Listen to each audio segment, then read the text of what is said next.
Hello guys, welcome to my vlog. I am Za and this is Za Canada. Today is 11/11, the day of manifestation and alignment. And at dahil 11/11 siya, day din ng shopping. Pupunta kami ngayon sa IKEA. Pero hindi kami mag-shopping. Titingin lang kami ng sale.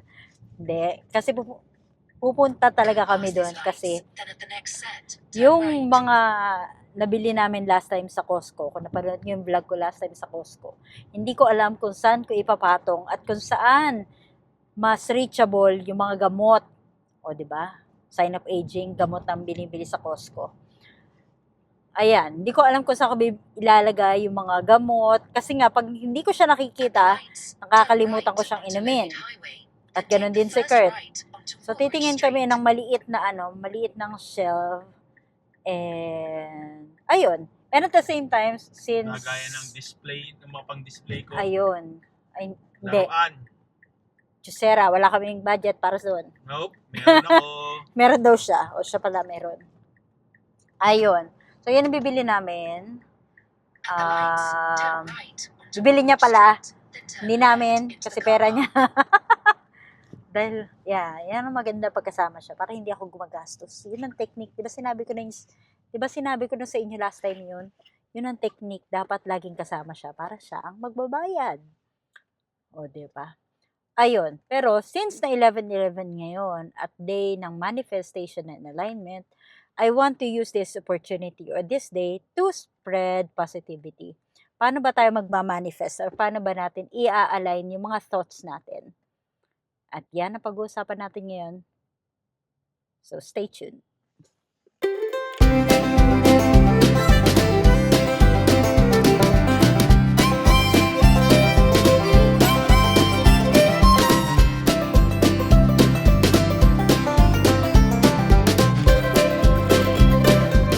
Ayan. IKEA, we have arrived in IKEA. Nandito na tayo sa may IKEA, Coquitlam. Ito yung, I guess, ito yung pinakamalapit. Pero technically, hindi talaga sobrang lapit. Mga 30 minutes. 30 or 40 minutes? Mga 30 minutes. Galing sa... Yan, depende sa traffic. Ngayon, hindi traffic kasi nga holiday ngayon. 11/11, nasabay pa siya sa Veterans Day. Veterans Day ng Canada. So, holiday.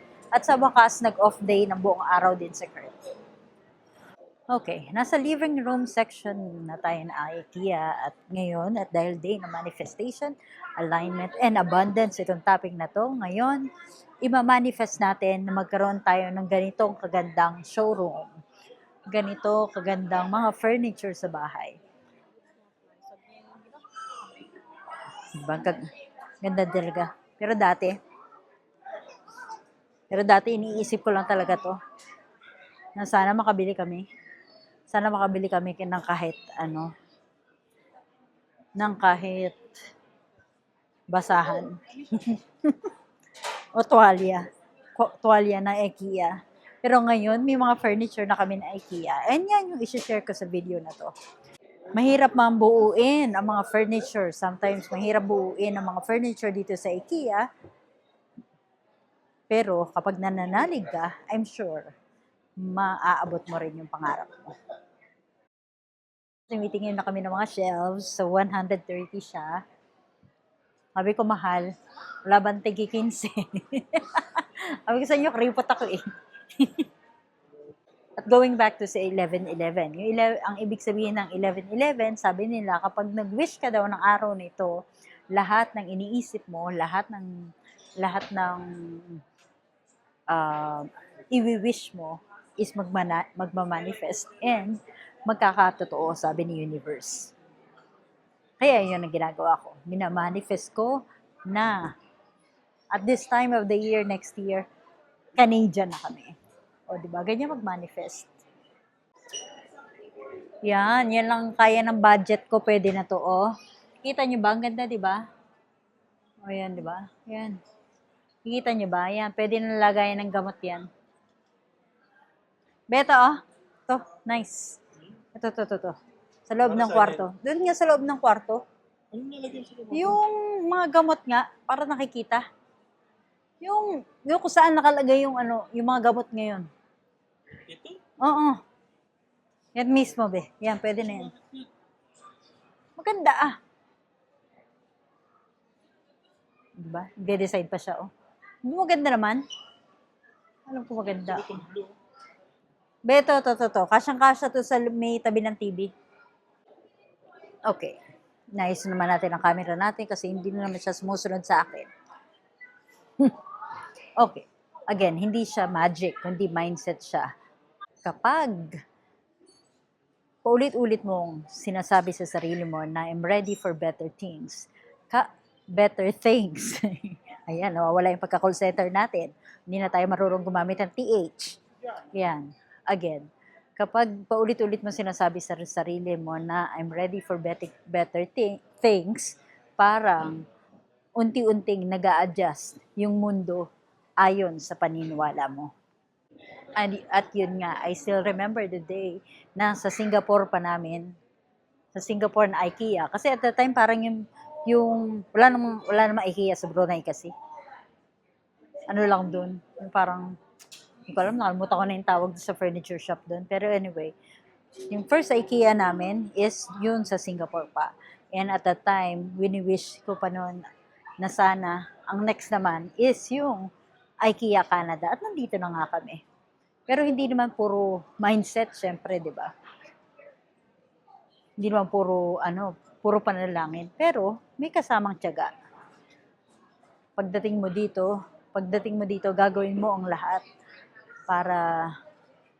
para gumanda yung buhay mo, para umayon sa iyo ang kapalaran. Every time I go to IKEA, naalala ko kung paano kami nagsimula. It's like building your own furniture kapag nagsisimula ka. Screws, yung pako, yung isang plank na maliit, which is you can compare to those documents that you prepare outside Canada. Pag dinaan mo sa tiyaga, pag dinaan mo sa pagpupursige, matatapos mo rin, and eventually makakarating ka. And also every 11/11, this is the time that I also tell to myself how far I have become. Dito ko pinagpapasalamat talaga lahat ng mga narating ko kasi itong mga bagay na to, itong mga nilalakaran kong lupa ngayon or mga nararamdaman kong weather ngayon is only the things that wini-wish ko lang dati. And naniniwala ako na when you are always grateful for what you have, lahat ng darating sa iyo is maganda. Hindi puro reklamo. Always look at the bright side of things. Lagi kong sinasabi nga everything happens for a reason. Kahit pangit yan or maganda, ibig sabihin nililid ka ng Diyos sa mas maganda pang path na babagay para sa iyo. And that is something that you may want to reflect this 11/11. Manifestation, abundance, and alignment. Nai-align sa'yo ng universe kung ano talaga ang nararapat sa'yo at yung gugustuhin mo. And these are the 3 things that I did na probably makatulong din sa inyo. And especially ngayong 11/11. Try to write down things na you are grateful for. Again, write 3 things that you already have, 3 things that you're already thankful for, and 3 things that you are manifesting. And balikan mo siya or balikan mo yung video na to next year, and then try to comment on this video na you are going to do or that you have done it. So, well, before ka naman bumalik next year, syempre mag-comment ka muna ngayon na gagawin mo siya. So, kasi ako ginawa ko talaga yan. Nag-journal talaga ako. Ang ginawa ko pa nga nun, I read about this 11/11 manifestation activity. It's not that I don't believe in God, but hindi naman masama na gawin din. So what I did was, I took a photo. I took a screenshot of all the things that that I want in life. And then I posted dun sa desktop ng computer ko. Dun sa desktop background screen pala ng computer ko. So, whenever I open my computer, nakikita ko kung ano yung pinapangarap ko. And siguro ngayon nga, mindset pala, hindi pala magic. Yan, nasa baba na tayo, nasa warehouse na tayo ng IKEA. Nasa warehouse na tayo. Kanina pa pala tayo nasa warehouse, pero nandito na yung part na pwede na nating damputin yung mga bibili natin. Kasi yung sa taas, yung showroom yun. Okay, pero kung nasa stage ka ng ikaw naman yung nangangarap na makapunta rito sa Canada or kahit saan bansa mo, kung saan bansa mo gusto or kahit anong pangarap pa yan na gusto mong marating sa buhay mo. Keep visualizing, keep manifesting, and keep moving. So manifestation isn't about just dreaming for an easy life. It's about building your dreams one step at a time. Sa Starstruck nga, di ba, may dream, believe, survive. Ibig sabihin, kailangan mo na mag-dream and then you believe in that dream and then you survive until the end hanggang hindi mo nare-reach yung goal mo, wag titigil. Kasi I was in your shoes before then. Kaya nga nakakapag-share na ako ng mga inspirational thoughts kasi isa rin ako sa mga nag-dream pero may ginawa. From dreaming to doing, from doubting na hindi ko maaabot ang Canada to believing in myself na I can do it. Kung kaya nila, kaya ko rin. So kung nandyan kasi stage na nangangarap, don't stop.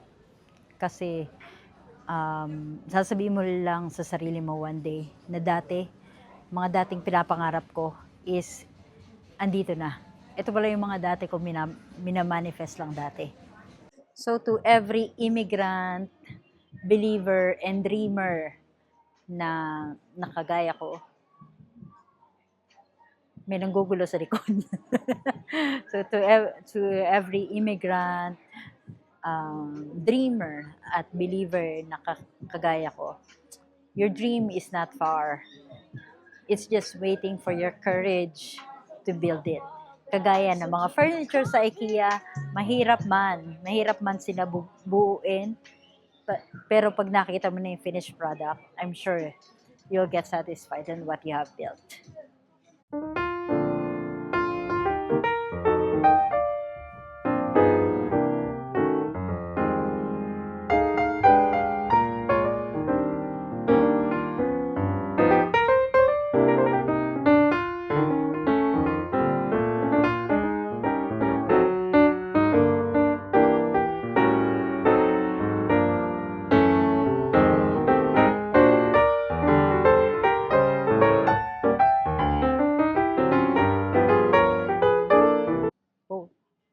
Happy 11/11 everyone, and comment below on what exactly you're manifesting today, and let's claim it together. Ayan, bumupunggo ako sa kanya. Let's claim it together. Don't forget to like and subscribe, and laging tatandaan, hindi kailangan ng maraming pera, basta may peace of mind. I'll see you again in my next vlog. Bye-bye!